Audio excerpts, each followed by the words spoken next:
Hi, I'm Heather Cullen, and today we're going to learn how to clean a sink. So you may wonder when this is important. You might have a job where you're in charge of cleaning things, or maybe you're a kid and your parents are giving you a chore, or maybe you're a grown-up and your friends are making side comments about how you don't know how to clean, and you're thinking, I know how to clean, I clean all the time.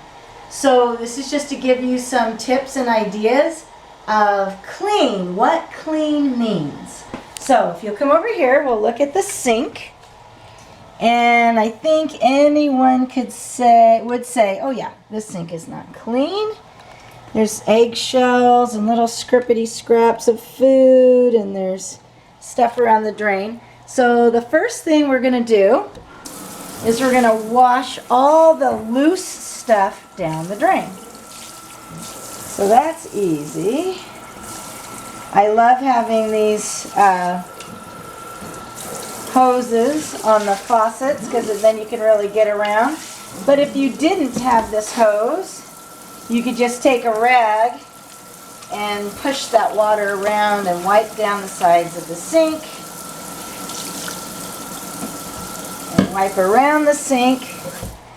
And I have seen some people say that this is clean.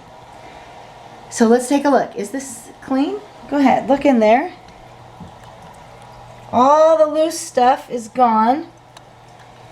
Except maybe in this corner I still see some, and here. But that's not the main part. These kind of sinks, stainless steel or these kind, I'm not sure what the name of this material is, but it's like a man-made material. It's porous and it's got stains and scratches. So it might be clean, but it's stained and it's certainly not sanitized. So first thing, you want to get a scrubbing powder. I guess I can't advertise for people, so I'm just going to show you the back of this can. Scrubbing powder looks like that. And I have found that it really doesn't matter what brand of scrubbing powder you use. It's all the same. Then you get a rag that's wet, and I've already gotten this one wet. And you're going to scrub. You put your fingers in it like this, and then you kind of hold the bulk of it, and you use your fingers to really push. Really push, and then you dig your fingernails kind of in that seam. I installed this garbage disposal. We might do another video on that sometime. But you want to get around this flange here because food getting in there and mold getting in there will rot out the sealer, and then your sink will start to leak. It'll corrode away, and then it's bigger expenses to pay a plumber to put in a new sink. So it's better to clean well than to do a bad job at cleaning and then have things rot away and have to buy a new sink. Which I know people who've had to do that. They didn't clean well and their sink corroded away and their faucets corroded away and they had to buy new ones. Alright, so I am scrubbing as hard as I can on all these areas. And you want to go systematically, like clean this little square first, then clean that little square of area, and that one, until you've gotten every one. And then, remember the top of the sink is also the sink. And, alright, then you rinse it. So I rinse my rag first. And squeeze it. You're rinsing the dirt out and you're rinsing all that soap out of it. Okay, now I'm going to use my shower spout because I have one. Again, if you don't have one, what you can do is then you can just take your rag, get it good and full of water, and then squish it around and kind of push the soap away. So if you don't have a shower hose that you can pull out like that, and you just fill up your rag like that, and then so it has lots of water on it. Then you squeeze all the water out of your rag and do a final wipe down. Okay, now look inside. Would you say the sink is clean? It's still stained. It's not, it's cleaner, but this is not a clean sink. Even more so, let's look around at the edges of our sink. Look at that. That's not clean. And let's look at the back. Come over here and look at the back over here. Something we didn't consider was, you know, we don't see that, but this dirt and filth is going to corrode your faucets, and then you'll have to buy new ones. And that can be very expensive. Furthermore, look at the cracks in here. Can you see that in there? And down in here. That's not my brain exploding, that's the teapot. I'm boiling water for the next step. All right, so this, it's cleaner, but this is not a clean sink. You don't want to tell your boss, oh, I cleaned the sink. All we've done is rinse and scrub it, but it is not clean yet. So what we need is a tool for these, for this situation. You want, I'm just using an old toothbrush. Don't keep these where your kids are going to think it's a toothbrush to be used. Don't do it. So what you're going to do is you're going to take this toothbrush, because it's really hard to get in there. You could use a toothpick or something, but they tend to snap off.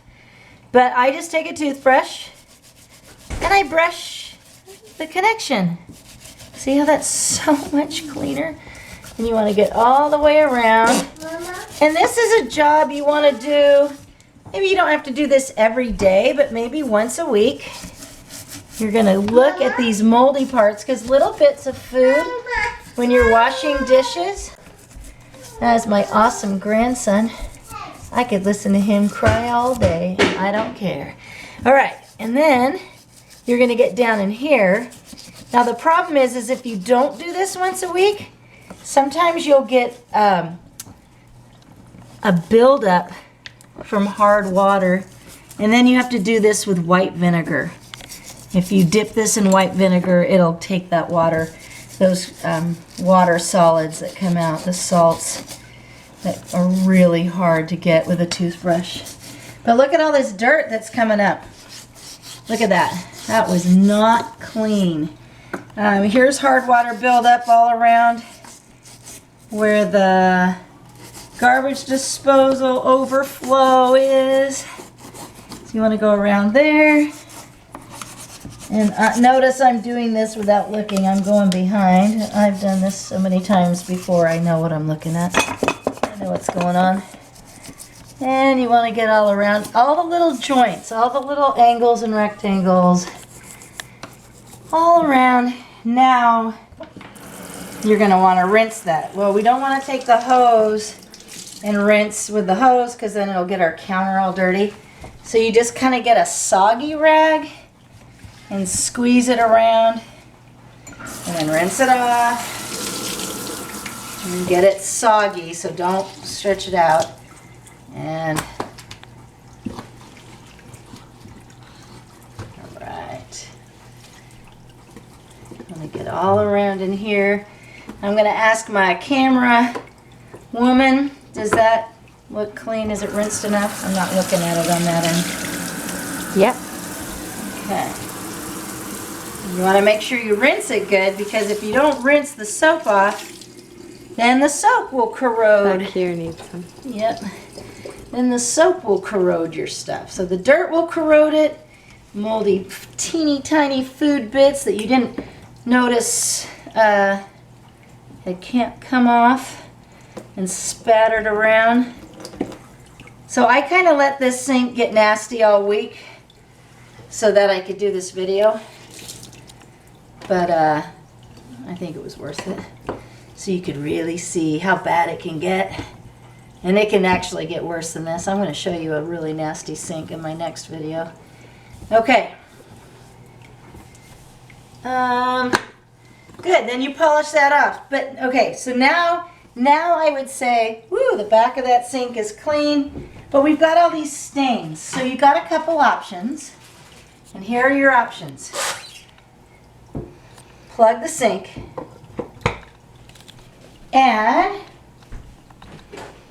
I use OxiClean. I hope I don't get in trouble for saying OxiClean is awesome, but I'm gonna pour some OxiClean in here and get it all around, especially where all the nastiest stains are. You can also fill the sink with, you can use bleach. And then what I'm going to do is you take boiling water. That's what activates the OxiClean. You just pour boiling water.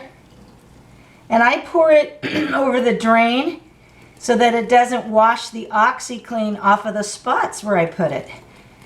So I'm pouring this straight on the drain. And now I'm filling just the bottom of the sink with OxiClean. Full teapot. So notice the whole sink. You know, if the sink was stained further up, but all the stains in my sink are from washing pots and pans in it, and it's on the bottom.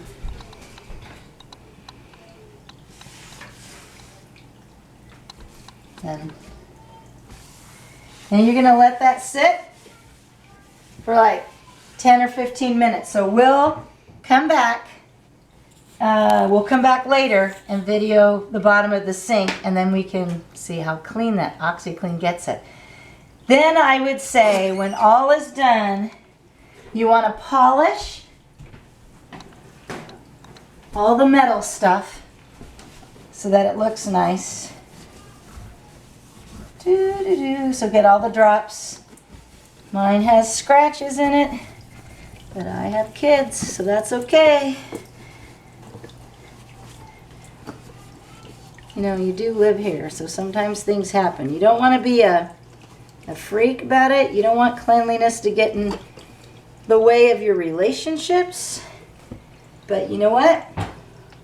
If you're working for somebody, this is how you do a good job. And this is how you get to not have people quietly firing you because you thought you could clean and everyone's saying, no way, that's not clean.